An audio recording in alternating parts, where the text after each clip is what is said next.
Hi, Kevin. How are you? Good. How you doing? Good morning. I'm doing great. Meet Kevin Ruane. He's the mayor of Sanibel. He's been the Sanibel for a decade now. Is that correct? Been in Sanibel. I've been the mayor for 11 years. Been on Sanibel 11. City Council for 14, and I came Wow. here 6 years ago. Okay. And that's actually one of the questions I wanted to ask you. What brought you to Sanibel?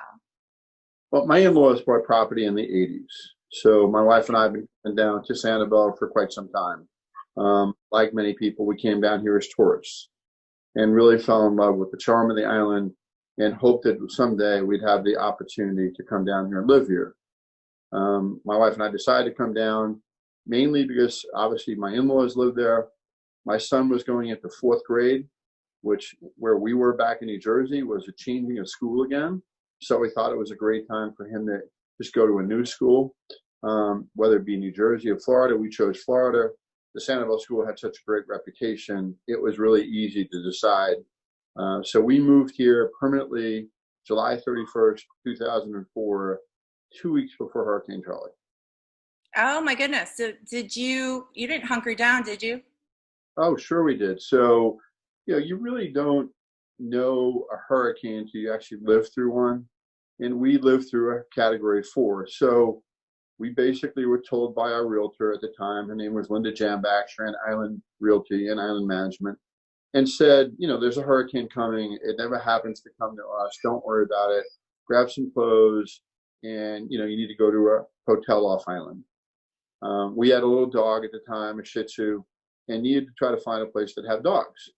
We went to the bell tower, and oddly enough, the city of Sanibel and their team went to the bell tower as well, the Holiday Inn there. So that was really our introduction to Sanibel and a hurricane, and probably the evolution into me getting into office and helping out, because I watched the community come together in the most stressful time.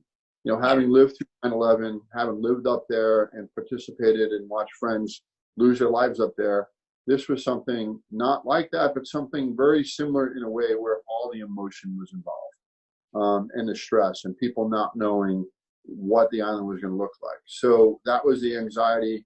I raised my hand at a meeting that the city of Sanibel had right in the bell tower, and I asked if I could volunteer, and I got on the structure safety team. And that was really my entry into helping the city of Sanibel, and that's how I've been involved since. Were you politically affiliated back in New Jersey, or was that something you just started here? No, actually, I had sold a couple of companies. I came down here to retire.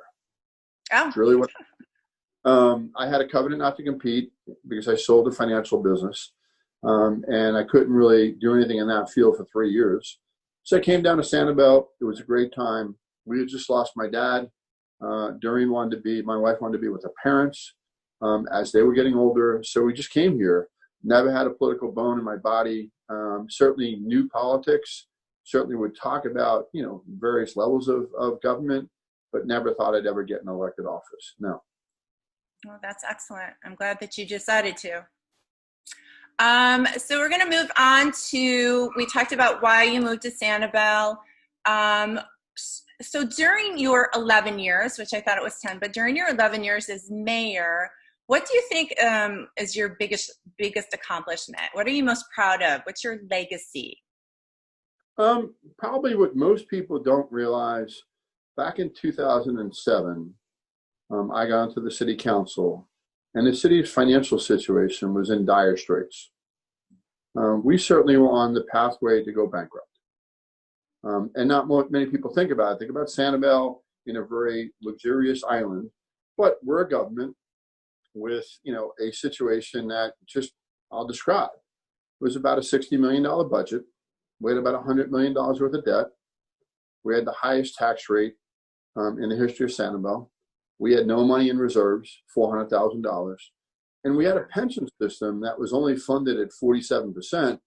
And most people may not understand that, but our pension system was funded at a lower level than the city of Detroit.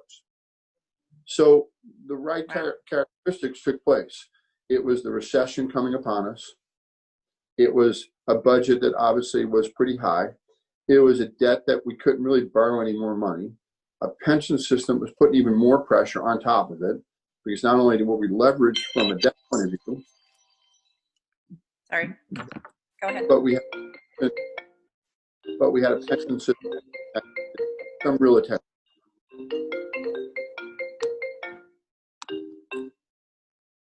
So, that was really the thing I look at. Some 14 years later, okay, I'm proud to say that Sanibel only has $18 million worth of debt from 100. The tax rate's been pushed down 25%, over 25%.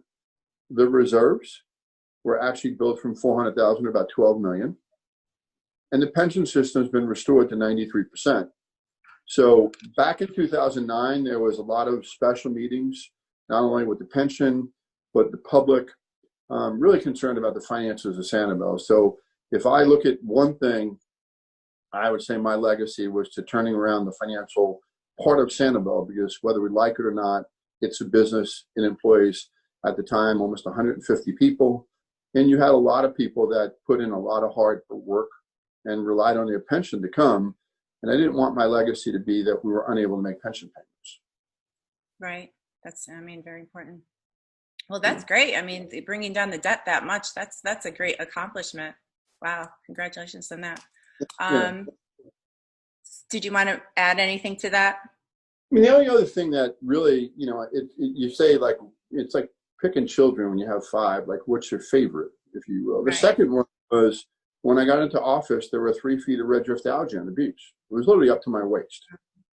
So having come from the Northeast, you look at the situation and you have snow.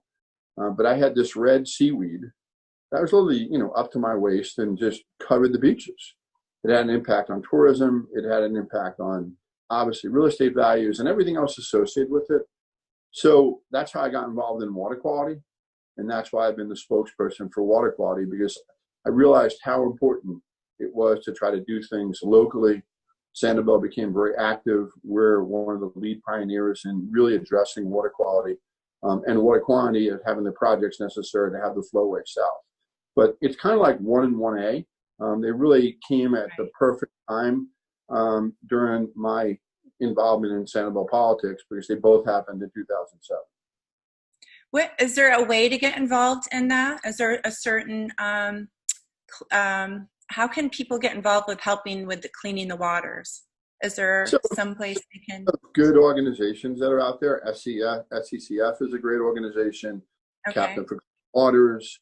Again, trying to be very aware. Ding Darlin is very active in water quality. So there's a lot of nonprofits on the island that really understand what a special place we live in, and how we're trying to protect it, how we're trying to protect its natural beauty, how we're trying to live with the habitat here, and trying to have wildlife, the habitat, and all people live in a very diverse yet very unique place.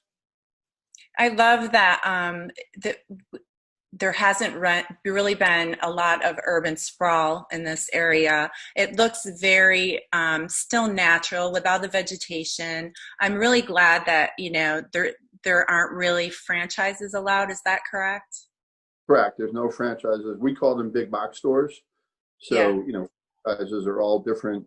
But Sanibel, its unique characteristic is really to try to stay, first of all, not developed, so underdeveloped. Right. And we have 2/3 of our land in conservation. Along with that, we didn't want all the big traffic and commercial activities. So the founding fathers, long before my time, decided it would be best to keep it really a very unique place, to keep the commercial activities out as much as possible, having enough local businesses that obviously needed to be available to support our island and to provide the services that we need on an island. So you wouldn't have to always go over the bridge for the things you need, yet still be very, very unique. And we have found that, Sanibel's values have increased building less and not building more. That's excellent. I love it. I rave about Sanibel every day on Sanibel Charm and how beautiful it is here. And people need to come visit because it's just absolutely gorgeous. I hope that our tourism becomes normalized here in the near future. I noticed that traffic's a little bit thicker now, so people that canceled their trips some of them are coming now. but so that's great. So we're going to move on because you have an election this year. You're running for county commissioner. Can you tell me a little bit about that, being the strong leader that you are? Sure. So back in 2017, when I ran for re-election on Sanibel, I said that would be my last term. I do believe in term limits. I do believe I've served Sanibel long enough. And I really thought I would just retire. Oddly enough, our district, so Lee County is really by district. There's 5 districts. You run at large, which most people don't understand, but you do represent a district. And Sanibel being the district is District 1. And John Manning, who's the current county commissioner, had called me up and we had talked, and he had indicated he was going to retire. We talked a great deal, talking with friends, talking with people that were going to help me with my campaign. We thought it would be best. I was very encouraged by watching Governor DeSantis get elected, having water quality being the number one priority that he seemed to give it. Day 2, did the things he did. And I thought I could align and continue the project of trying to address the water quality issues we have, because it's a massive issue, requires an awful lot of funding, required to have relationships in Tallahassee and Washington. So I thought, over the years, what do you do in business? What do you do with friendships? You develop relationships. And how do you try to utilize those relationships and advocate for our island, which is really unique? I mean, the water quality that we're at right now is really unparalleled to anybody. I mean, we're just almost 100% on sewer. We're actually in the process of upgrading our Donex plant to have reclaimed water, have the nitrogen and phosphate removed from it. We have 73 lakes in Sanibel. We monitor the nutrients in the lakes. We're very aggressive with our fertilizer ordinance, and we address stormwater runoff. So we deal with all the local issues. Now we need to have other cities do that. So I got involved, and I'm the president of the Florida League of Mayors. So very much involved in that situation, because when you're on a small island, you recognize that you don't get a seat at the table because you have a big population. You have to earn that seat at the table. It's been an honor to serve, but the opportunity for Lee County, seeing here, having 2 children, a 25 and a 35-year-old, I can just recall when we came here some 16 years ago, my youngest Kevin was in the Sanibel school. And looking at them and looking at the potential that they'll have children, and my grandchildren will live here in Lee County, I thought that would be an opportunity, knowing the political format, knowing the issues, being very much involved in them. I thought I demonstrated the skill set to be fiscally prudent, to be involved in water quality, and address the overdevelopment that was going on, and try to have a balance between development that was going to come because people were coming here, and trying to be as environmentally conscious as possible with 2020 and utilizing the things. So it seemed like a natural progression for me. Again, I'm not a politician. My aspirations really stop here at the local level.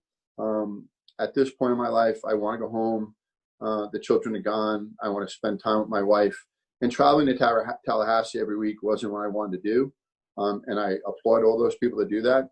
And then going to Washington and flying there and being there for weeks at a time wasn't something I thought. So the local issue, having been involved, because what most people don't realize is that Sanibel has so many things that we're involved in, from the hotels and motels called the TDC, infrastructure issues that are involved in the MPO, the Horizon Council that's involved in a lot of the businesses, the chambers that came together for water quality.